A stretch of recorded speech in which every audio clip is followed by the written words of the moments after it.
It was an ordinary day. There was nothing about that morning that said, "Pay attention, this is the last one."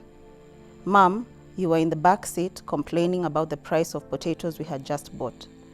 Dad, you were laughing at something on the radio, the way you always did, like the radio was your old friend. My parents and I lived in Canada. My dad had gotten an opportunity to go and further his pastoral studies. So I was born in 91, and when I turned 1, the 3 of us hopped on a plane and went to Canada. When I turned 2, my brother was born. And when I turned 3, my parents passed away. You can imagine there is grief of 2 people who have just died.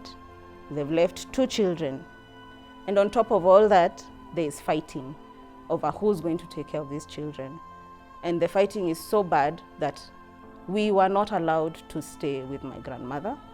We were not allowed to stay with my aunties or uncles from my dad's side of the family. We were actually taken to a lawyer's house. I ended up meeting my ex-husband at 19.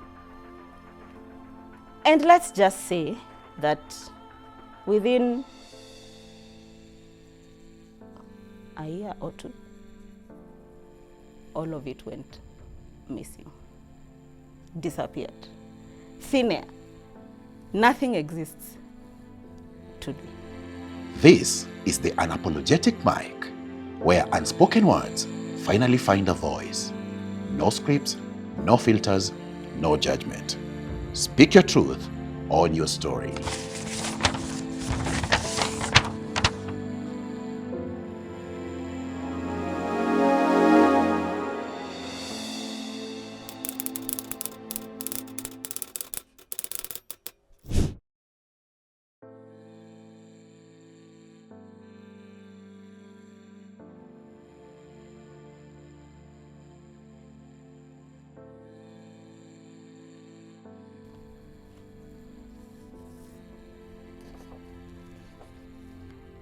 Dear Mom and Dad, I replayed December 21st, 2024 more than I can admit.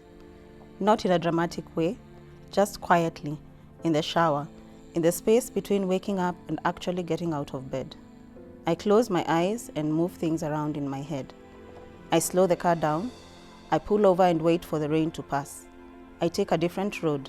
I do everything differently. But no matter how many times I replay it, one thing never changes. I was the one driving. It was an ordinary day.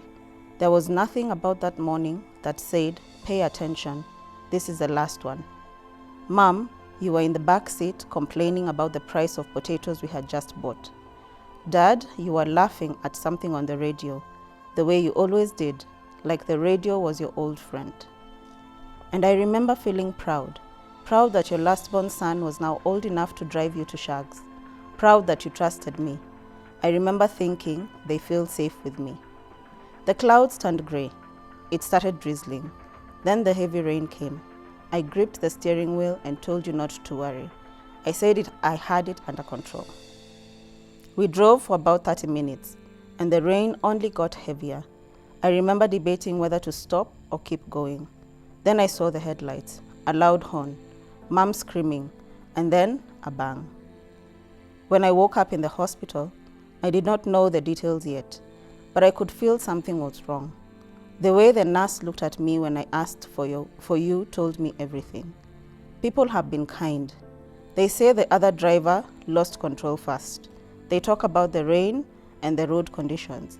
They say I could not have known. They say it was not my fault.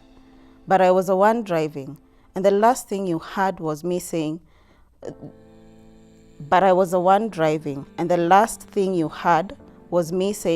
that I had it under control.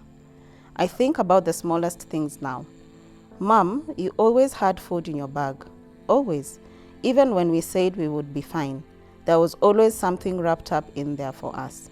And Dad, whenever we arrived somewhere safely, you would tap the dashboard just once, like a quiet thank you to God for getting us there. You did not get to tap it that day. The house is very quiet now. Not peaceful quiet, but empty quiet. I was supposed to move out soon like the others, and you kept saying it would be too quiet, that you are not ready to be empty nesters. I now feel that silence every day. I'm sorry I could not bring you home. I still cannot gather the strength to drive. When it rains, my hands shake. When I see headlights at night, my chest tightens. I miss you in ways I do not have words for yet. Love, your son. This story is very close to my heart. It resonates with me because I also lost my parents through a car accident, and there was a survivor in the car. Funny enough, the driver survived, and I guess I've never really thought of how he would be thinking ever since the accident happened. And this here is I guess a glimpse of what would have been going on through his mind, probably till today, if he's still alive. But this hits very close to my heart.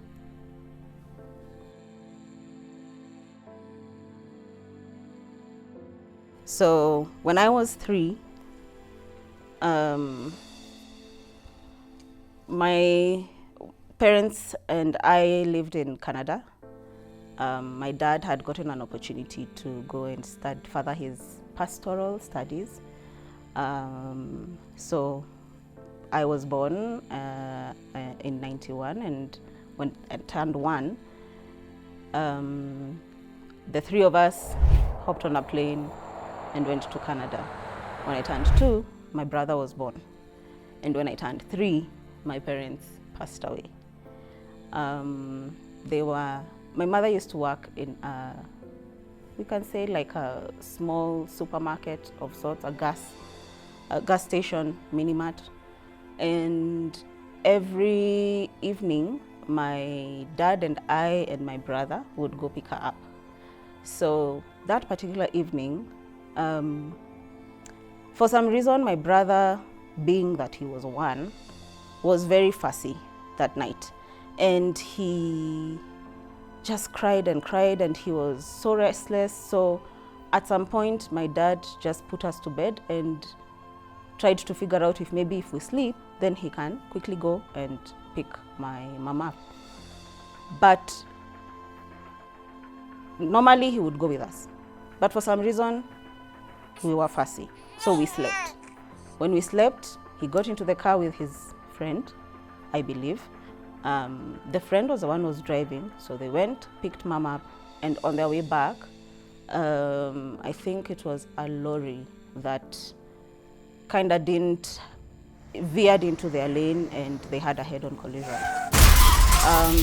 The friend, being the driver, swerved away from the collision, so he survived. But because my dad was a passenger and my mom was seated right behind my dad, the passenger side was a side that was completely crushed, so they died on the spot. But we were in Canada, and we were children left in the house asleep. So we started crying at some point when we woke up. I believe, at least that's a story that we have been told, that we started crying. And one of the neighbors heard us crying so much, so they came in to the house and stayed with us. Of course, knowing that my parents would be back soon. When they realized that, okay, they are not back yet, they called the nanny who used to take care of us, who came in as well and sat with us. Eventually, the memory that I have is of a knock on the door. I was standing behind the nanny. I remember she was of Indian origin because she had long, luscious hair. So I remember I used to play a lot with her hair, and it was long enough for me to grab onto it when I was standing up. So I have the memory of standing behind her and grabbing her hair.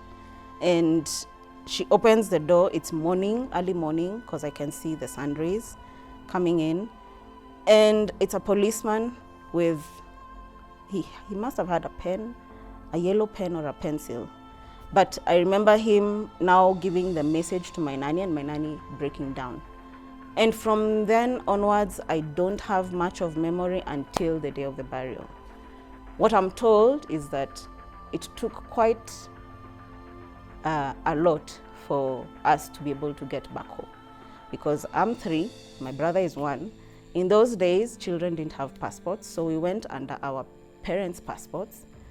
And now we are infants in a foreign land and we are alone. My dad's sister was living in America, so she came to take care of us. My mom's sister was an air hostess, so she also came, flew in to help with the arrangements. And I'm told that it took about a month to get the bodies from Canada into Kenya and to also do the burial here in Kenya. And the story gets quite complicated because in as much as my parents loved each other so much, they met in the church. They served at Nairobi Chapel. At the time, it was just Mamlaka, the Mamlaka church. In fact, that's the reason why my dad was able to go further his pastoral studies. He was a pastor at the church. So in as much as we had the church backing, the two families, my mom's side and my dad's side, they were now at loggerheads. Everyone wants the children. And my parents were maybe married, maybe 4 years by the time they were dying. So it was such a short time together. And they had just started building a life together. So no one really knew what their plans were in detail because they were just such a new couple. And so these two families they start fighting, and we have to go to court because my dad's side of the family, they want the children to go to Canada, to America. My mom's side of the family is legitimately in Kenya, or most of them are in Kenya. My grandmother at the time was the one who was having the ability to raise us. My mom's siblings were all having small families, and out of everyone in the whole family, my grandmother was the most stable person to be able to adopt or basically become a full-time guardian. And my mom's side of the family claimed that we needed to stay in Kenya as per the dreams of my parents. But again, as I've said, no one could confirm or deny what my parents actually wanted for the children. It was suspected that if we went to America, that we were going to be taken to a children's home. Someone brought that intel back to my grandmother, and 1, 2, 3 went to court, got an injunction to stop us from leaving the country because we already had tickets to leave the country right after the burial. So you can imagine there's grief of 2 people who have just died. They've left 2 children. And on top of all that, there's fighting over who's going to take care of these children. And the fighting is so bad that we were not allowed to stay with my grandmother. We were not allowed to stay with my aunties or uncles from my dad's side of the family. We were actually taken to a lawyer's house. We stayed with the Joseph Kamodo, the one who is the present husband to Waiguru. At the time, he was married to his ex-wife. So we stayed with him in his house for the duration of the court process, only being visited every so often by our family members. And I have gotten the privilege to find, a notebook where my grandmother registered, used to write everything down, from when she got the news to every single meeting they've had, to who was in the meeting and what did they discuss. And you can see that there was no time for people to grieve, because they needed to fight for children in court. Not that any of them were wrong, it's just that they couldn't agree. They were so overtaken by grief that no one could come to the table and sit down and agree without the involvement of the court. Eventually, my grandmother was granted custody over both me and my brother, because apparently on the last day of the court ruling, a letter came in that had been sent to someone, a friend of my mom's, that spoke about how they were just planning on when they were going to come back, because my dad was just about to graduate his master's. So they were just about to come back, and they wanted to just she was expressing how she would prefer to raise her children in Kenya as opposed to raising them abroad, because of just the values that we have back home. And that letter was produced in court on the last day of the judge to make his ruling. And I guess, at least that's what we believe, that it is what pushed his decision to have us under my grandmother's custody. At the time, my grandmother was already in her 60s. So even though she's been given custody of a 3-year-old and a 1-year-old, she's an old woman already. She was already retired. She had rental houses, which is what was sustaining and has been sustaining her to date, because she's still alive at 93. And I think what I can say is that I'm so grateful that I had family to fight for me. There are so many orphans who are left without family, friends, relatives, and discarded. Even though my family had to go to court to fight for custody. Now, as old as I am, I have access to all of them. I am still privileged to have had family that was willing to fight to take care of my brother and I. That even through the grieving process, the grief of not living and growing up with my parents, I've still had a very supportive family to fall back on, to fill in the gaps. Not saying that I didn't need my parents all this time, I did. I mean, I would have benefited so much in life had they been here. But the void was not as empty just because I had family that was fighting for me. And not only did they fight physically, they fought spiritually, they fought emotionally.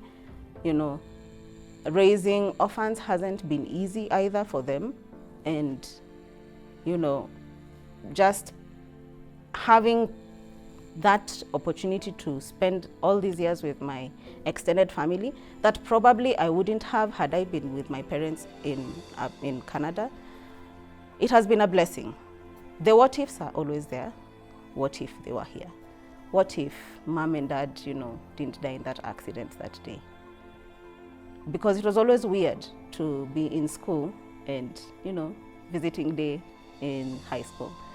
And everyone is being visited by their mom, by their dad, and, you know, prayer days, it's their mom and their dad. Open days, it's their mom and their dad. And then there's me, who I have my old grandmother, always in the and she always appeared. She always showed up. There is no meeting, there is no prayer day, there is no award.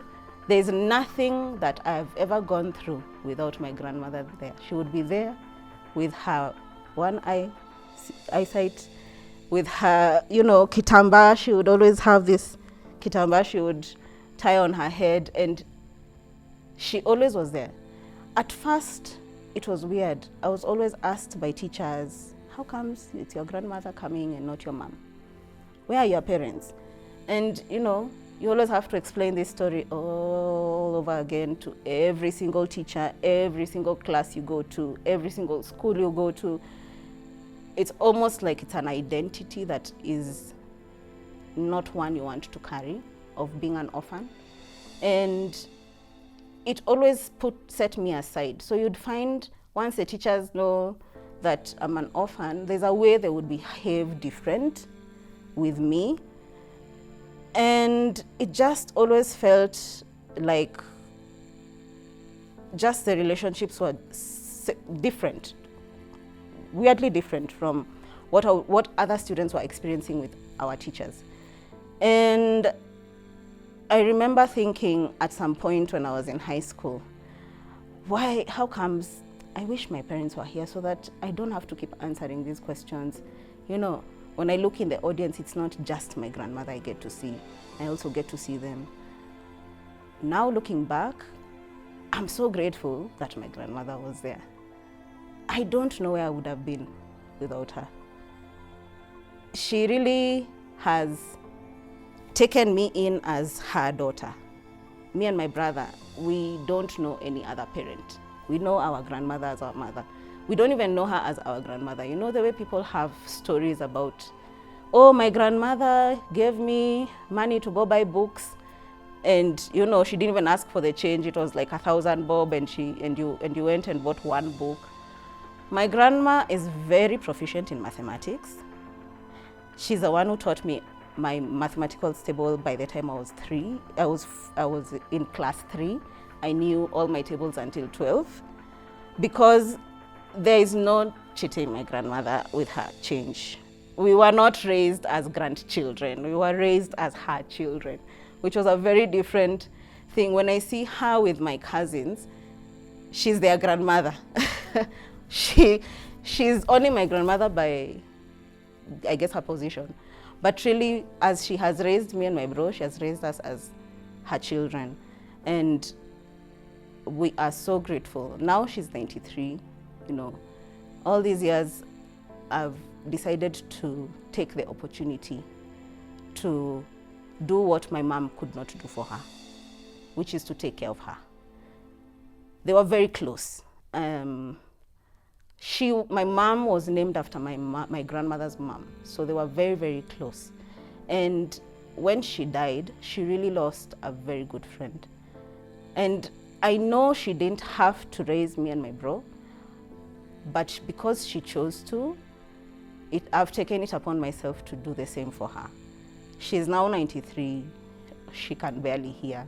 She can barely see. She gets to walk with her, walking stick. But it is such an honor to give back and to be there where my mom could not be. It is such a privilege.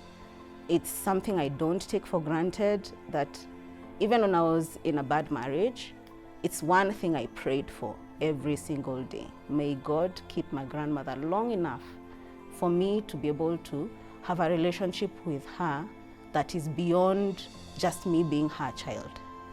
For my children to have a relationship with her as well.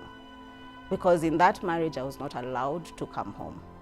And so one of the things I'm just so grateful for is to be able to see her every day, to be able to speak to her every day, and to say thank you while she's still alive. I might not have so much to give, but in the very least, I will give presents just as she did. She was not a rich woman.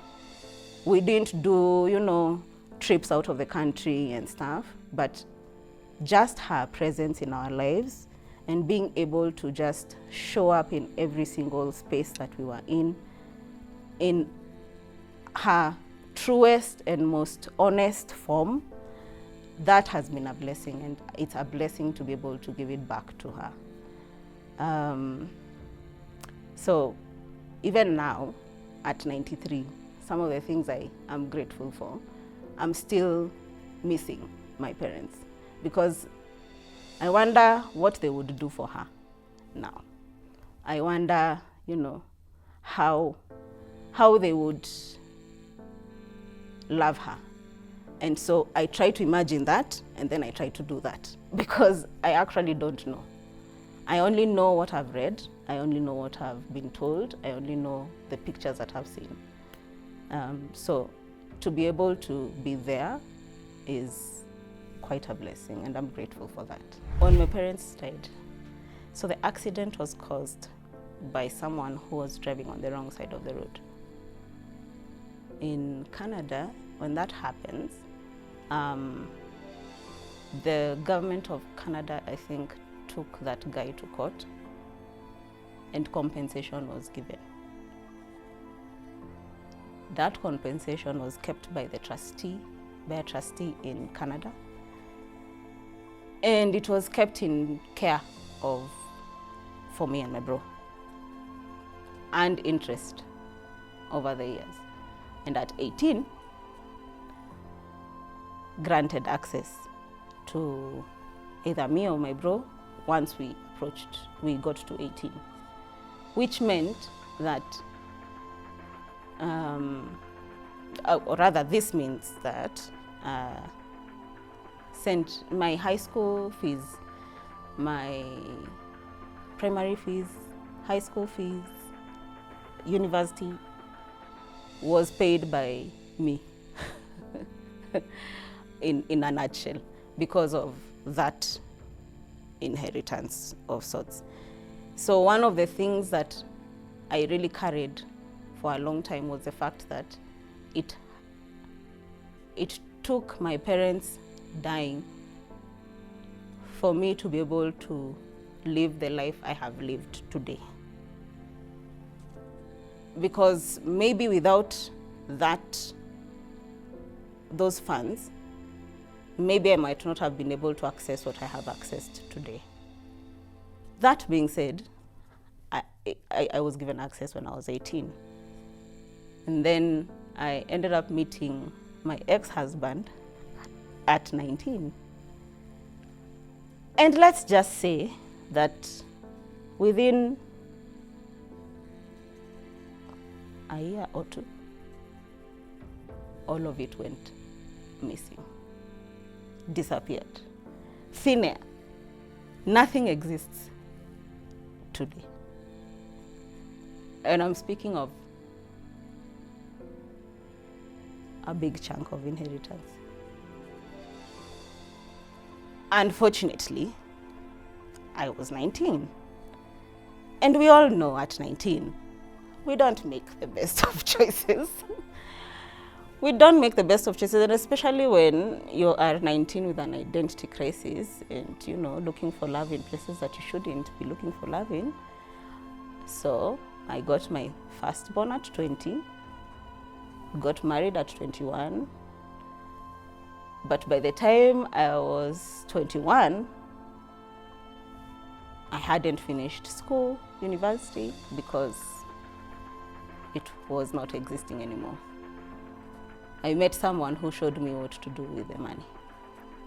And that someone did a lot of things with that money.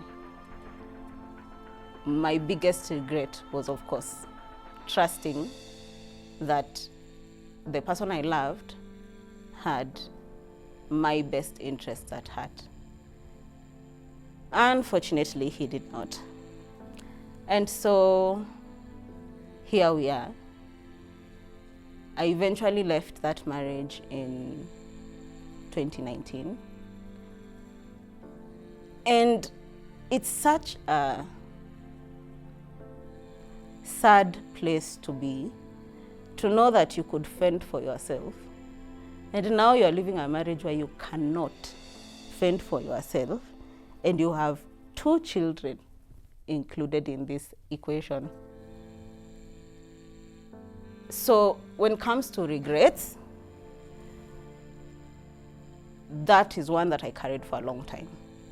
But then over the last 5 years, this is the first time I'm saying this story publicly. No one in public knows this. So there are some family members who will be finding out this as I speak, because it's not something that I even wanted to share. Actually, I carried it for a very long time, and it prevented me from going after what I dream and what I love to do to the best of my ability, because you feel like I was entrusted with this thing And now there's nowhere. It's nowhere. There's nothing I can write home about it. Like, it's poof, gone, all of it. And it would have benefited my children. But I also have to forgive myself because I was 19. I didn't know any better. I will definitely do better. I have been doing better because of my mistake, but it has taken a very long time to just get to a place where I can say, I can even trust myself with money. You know, such an occurrence, one, you blame yourself. Then when my family members found out, of course they blamed me because I'm the one who gave out the key to the castle. And, you know, I didn't realize I was partnered with the wrong choice. I was partnered with someone who was selfish, who was not having my best interest, the children's best interest at heart. And I didn't know that early enough, but now that I know that, and I've, you know, forgiven myself for this big mistake that I did, I just want to make sure that anyone out there who you have lost so much because of a love interest. You have lost yourself, you have lost your money, you have lost your children, you have lost so much because of a love interest, that just forgive yourself. You not forgiving yourself is allowing you not to move past it. Mistakes are always made as human beings, and our biggest goal is to learn from them. As long as you have learned your lesson, keep moving. The longer you stay and sit in that space, the more you're going to hold yourself back from being who you need to be in the world and for living the legacy that you need to live. It's not an easy space to be almost swindled because you loved. And especially when you're an orphan, you have children, who are you supposed to go back to? You know, I can't run to my grandma. She was already 60 when she was taking care of me and my bro. So to start running back is difficult. In my 30s, it's difficult. But my grandma, being as gracious can be, when I needed to leave, she's the one who gave me a place to stay. She gave me a roof over my head, gave my children a roof over our head. She went back to being my mom, just like that. No questions asked, no, just come home. I remember those were her words, come home, just come home. I'd rather you were home than, you know, people come back home in caskets. So where we were headed was not good. And I had to run away. And I didn't run away and go home because I thought that this mistake that I did is not, you know, the prodigal son, that story of the prodigal son. I thought I could not go back home. I was the one who took my inheritance, went and wasted it out there. And now I'm left with my kids and I didn't feel like I had a place I could go back to. And I didn't feel like I was wanted back home. But then my grandma, it actually took me a week before I told her that I had left my ex-husband and I had left just me and the children. We left everything behind. We just walked out. And my beadwork. And my grandma just looked at me and told me, come back home. There's a house here for you. I'm not going to ask you for rent. I'm not going to ask you for anything. In this home, you have not been chased. Come back home. You are safer here with me than you are alone out there. And at that time, my grandma was already in her late 80s. To have made such a big, mess, and to be welcomed back with loving arms was so confusing for me, because why do I deserve it? But it doesn't matter what you have done. You are also deserving of love. You are also deserving of care. You are also deserving of protection.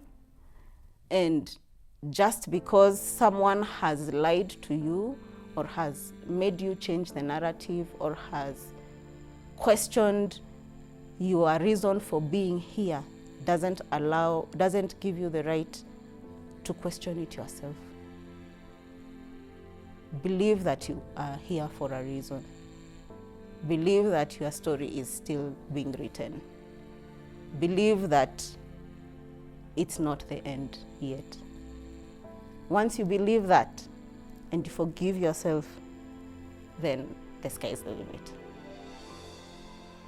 And I am still working towards getting myself out of the hole that I put myself in.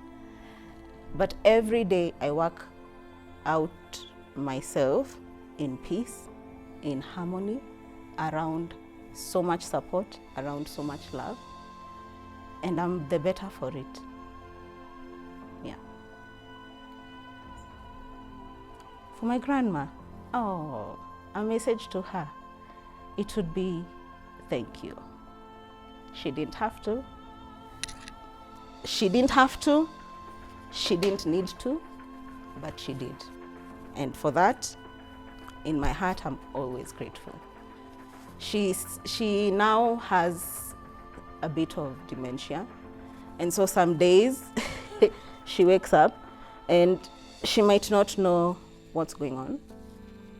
And when those days happen, it's good to be able to remind her that she's loved, that she's cared for, and that it doesn't take much for us to care for her. In fact, if anything, it is a privilege to be able to do it. Sometimes she feels as if she's asking too much, but I keep reminding her that she's never, ever going to be too much for us. I guess it happens when you get to the age she's at, where you think that, she was the woman who could do it all. She did it all, actually, because even her, she lost her husband when they were very young, and she had to raise 8 children by herself. So she's known a lot more grief than I have. But the best thing that we can do for her right now is to just show her every day and to tell her every day how much we care for her, and that there is no point in time she's ever going to be a burden to us. It is only but a privilege to be able to do this for her. Yeah, in her sunset years.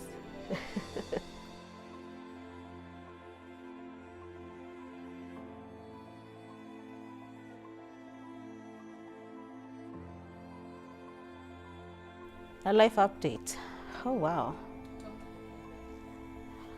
Well, so when it comes to my parents, I'm 34 now. So that means I've not lived with them for the last 31 years, which is crazy to think about, right? And you'd think that I've gotten used to them not being around. Actually, if anything, I've found myself knowing they're around me in every given moment. I talk to them frequently because I see them, or the stories I've gotten to know about them, I know they're proud of me. I don't even have a question about that. I know that I am where I am supposed to be, and they're proud of that. I get to speak to them through my children. I have a son who really embodies who my dad was. And so every time he speaks to me, I even named him after my dad. So every time he speaks to me, there are sometimes he may say something and I'm thinking, who told you to say that to me? Or how did you know that is what I wanted to hear? I've always believed that somehow they speak to me through their children, my children. They speak to me through their siblings because they are always connected to their people. And even through my grandmother, I've gotten to speak to my parents through her. And what I would tell them, knowing that they're here, is thank you for walking with me always. There are doors, windows, and gates that have opened only because of the fact that I am their child. Just that. They touched so many lives when they were alive. They were already working in the church. And so they touched so many people, not only in Kenya, but also in Canada. My brother currently is living in Canada. Some relationships that were built by my parents are the ones that have been able to sustain us up until now. Had it not been for the work they put in their faith, in their work ethic, in everything that they did whilst they were alive, then I don't think some things that we have experienced today would have even been possible. So knowing that they're right here beside me, the word to them is thank you. That they lived a full life. They were both born in the same year, a month apart. My mother was born in January 11th and my dad February 11th. So they were exactly 1 month apart in their age. They died before their 35th year. They died at 34 years. And I'm 34 this year. So one of the things that I've told myself this year is my parents didn't get to pass 34. Here I am at 34. I pray to God I get to see 35. But my 34th year, I have vowed to spend it living my life as full as possible, as if it's my last, because it was their last.